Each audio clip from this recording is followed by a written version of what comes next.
I'm fortunate enough to live in what was an old farmhouse, now converted to three separate cottages, in the middle of an old farmyard, no longer used for animals. At the back, I overlook a field full of cows, with a view across to the distant town.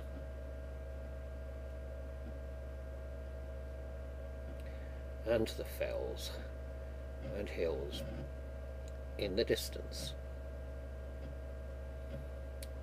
Trouble with living next to a meadow is that there are meadow flowers like these thistles.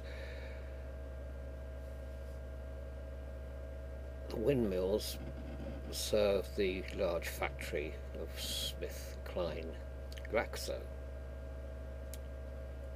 Flowers like these lilac and rhododendrons abound in the vicinity of the farmyard in the spring. The camera pans from the old barns, or stables rather, one of which is full of rubbish belonging to me, another which is full of a horse, which we'll see later, and the other which is just full of general farm rubbish, around past the rose bush, now unfortunately past its flowering season, an ugly barn, which is sometimes full of stock. Being metal, they kick their hooves against it and make a terrific racket in the middle of the night. Past the orchard, which has a few old apple trees, plum trees, gooseberry bushes, etc. Past another range of buildings. The one with the large white door is full of a collection of Caterpillar tractors. And back to the cottages, where I and my neighbours live.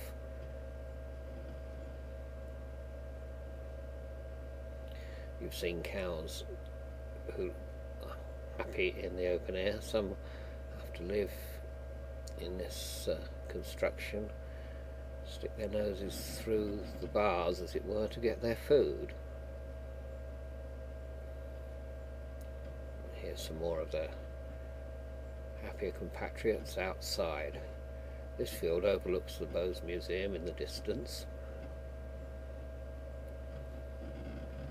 You can see one of its towers here. French chateau in the middle of northeast England. And this is the other end. The roof is being repaired to stop water ingressing into the very important collection.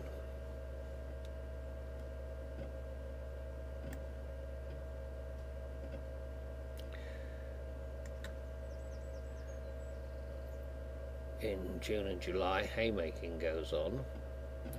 Well, I think it's haymaking. It may be turning grass into silage, I don't know. The tractors go back and forth all day, and you can see a little yellow machine which is stacking them up, and eventually to be covered by the black plastic sheeting which you can see flapping in the background. And off goes a tractor to get another load from another field while the heap is made more secure.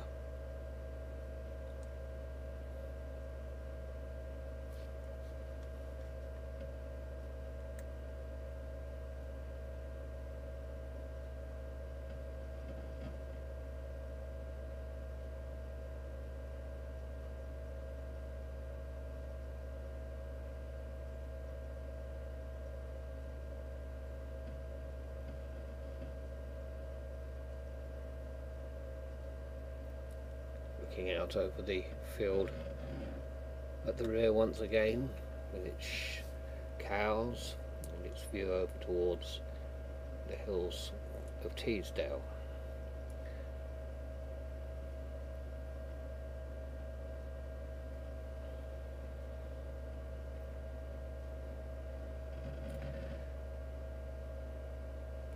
And the ever-present thistles. No wonder my garden is such a mess. It's a constant battle to try and keep control of them at this time of the year.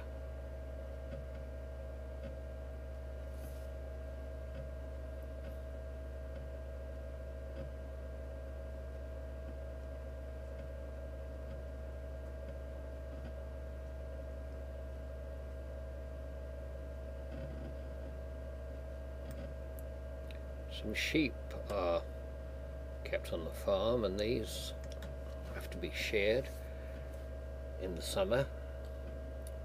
In fact, this was the first time that I'd ever seen a sheep being sheared. Amazing how they managed to do it. It was fascinating to watch this chap expertly clipping away.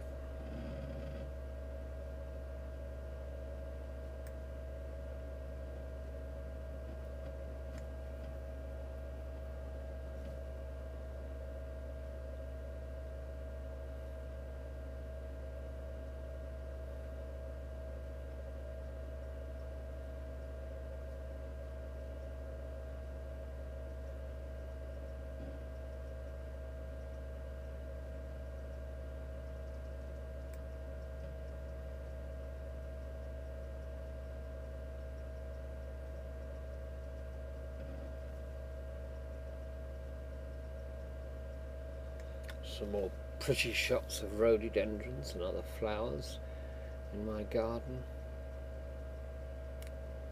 Don't know why I put them in, but they just make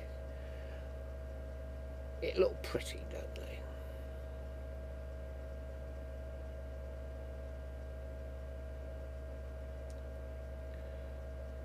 The red penstemon, which is making its way through the ever-present thistles, which, as I say again, come from this field at the back.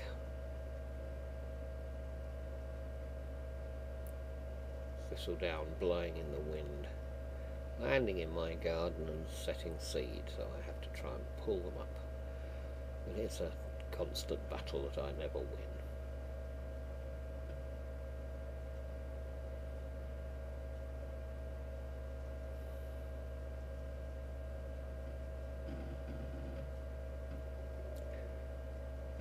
And finally, I look at Jake. He's a yearling stallion, the one that lives in the stables we saw earlier. Until quite recently he wasn't a very friendly horse, but now seems to become acclimatised to human beings and will normally run over to the fence, but not when I want to take pictures of him. But that's animals for you, isn't it?